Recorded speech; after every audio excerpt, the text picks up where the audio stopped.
ఒక చిన్న స్టోరీ వింటూ దొండకాయ కర్రీ చేసేసుకుందాము. చేయండి.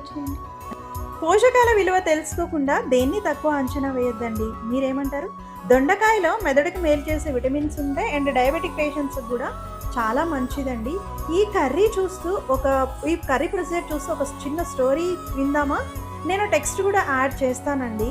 చేసే విధానం చాలా ఇంపార్టెంట్ అండి. ఏదైనా సరే ఇక్కడ స్టోరీ చెప్తున్నాను వినండి. రవి అనే ఒక చిన్న పిల్లవాడు ఉండేవాడండి. ఆ పిల్లవాడికి దొండకాయలంటే అసలు నచ్చేది కాదంట అండ్ పూర్తిగా ద్వేషించేవాడంట. వాళ్ళ మమ్మీ చేసినప్పుడల్లా వాడు తినట్లేదని చెప్పి ఆవిడ డిసప్పాయింట్ అయ్యేవారంటండి. వాడికి ఏంటో మగాళ్ళ కాలి వేళ్ళలా, పురుషుల కాలి వేళ్ళలా బుడ్డిగా ఏంటో ఉన్నాయి, ఇలా ఆకుపచ్చగా ఉన్నాయని చెప్పి వాడికి ఎందుకో నచ్చేవి కాదంట.